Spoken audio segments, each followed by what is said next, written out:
Well, you've done it. 15 of these videos. I can't believe you stayed. I'm thrilled that you actually made it this far. And so what I want to do is wrap this whole thing up. You bought your first property.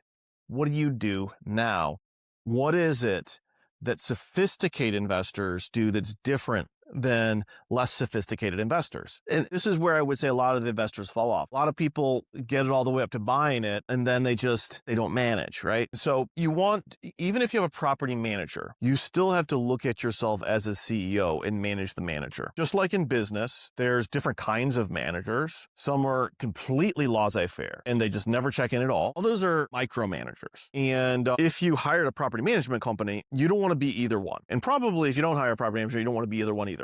Right? Now, there are exceptions to the micromanager rule, but I will tell you, if you're a laissez-faire manager and you're doing it yourself, you will get eaten alive in the market in Cleveland, in any of the markets, potentially, right? So what I would say is you definitely want to have systems. So if you're managing it yourself, use a property management software. Buildium is used by many property managers. You don't use Buildium, but they also have a set that's designed to work directly with property owners who want to manage their property. And for the beginning level, I think it's like $50 a month or something like that. It's not expensive. There's some other free ones out there. So definitely, if you're trying to do it yourself, make sure that you have real software. It's already designed with modules for maintenance and repairs and collections and leasing and all of that. And that's all built in. And that'll help you have some management infrastructure. It'll give you KPIs. It'll help you do a little more professional. If you have a management company these days, most of them have property management software. There's still a few out there that literally just do it on QuickBooks, and they don't have any automated statements. They don't have any portal to log into. They don't have almost any systems at all. They're just out there, and you probably want to avoid that. Okay. So you want to either have systems or make sure your property manager has systems. If your property manager has systems, make sure that you have a cadence for looking over the numbers, right? And it used to be some people got overwhelmed looking at statements. They didn't understand them. They just avoided it and they never thought about it. But you don't have to be stressed about it if that's your, some people do, some people don't. But I know there are a lot of people, they're like, I just want to do this, but I don't want to manage it. I still say overlook. So look at your statements every month. If you want to throw it in ChatGPT, you can do that. Most of the managers have all sorts of options for statements that can just auto email to you, even outside the portal. If you don't want to log into your portal, just ask them, hey, can you set it up to send me automatically a statement every month, year to date, maybe? You can ask them what statements they have. They can send a tenant ledger. They can send your internal statement. Those are two different things. And you can drop it in AI and ask questions. So you should definitely be tracking how things are going. If you call every day and have an hour-long conversation, your manager is probably not going to want to do that, and it won't be profitable for them. You don't like any manager, the monthly fee just doesn't cover the potential, like if you run up labor. So, but it's not hard to look at it and have a few questions here and there. And as long as your manager gets back to you, you can decide strategically how you proceed. And you should do that, right? Even if it's just looking it up quarterly.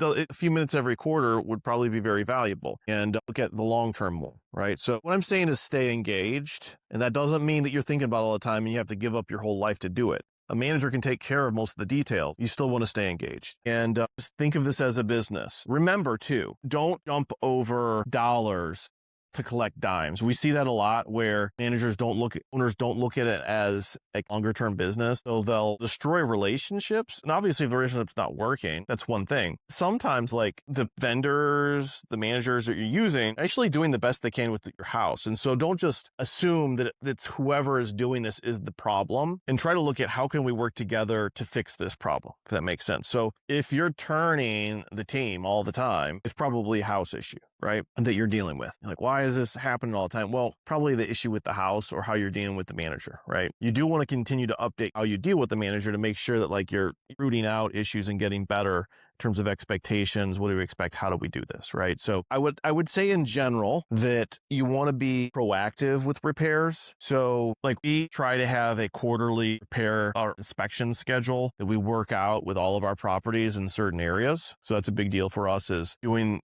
these quarterly inspections and then doing repairs that we see up front versus waiting for a tenant who maybe is not really noticing or maybe doesn't want you to see what's happening. And so they're not going to, oftentimes they'll let things that needed to be handled until it's a larger repair. Okay. So we definitely recommend, trying to be a little bit more proactive. We do yearly, sometimes twice yearly gutter cleanings, and we try to look at the roof when we're doing that, right? So those are things like, just think through these things. They cost real money, but as a longer term investment, over time, you're going to save money. And so we've definitely had owners where they sign up and then they're like, no, this has to cash flow every month or I can't make my payment. This would go back to, you probably need to make sure you have reserves for CapEx, like the overall reinvestment into the business, and factor that in the investment. And if you don't have the money, for us, we would normally say, hey, you can't manage, if you can't afford, or it just doesn't make sense to do the repairs, you have to keep this up to a certain standard. You generally want a property manager who has standards, right? And generally, business is going to run smoother if you have those standards as well. You're going to have better tenants.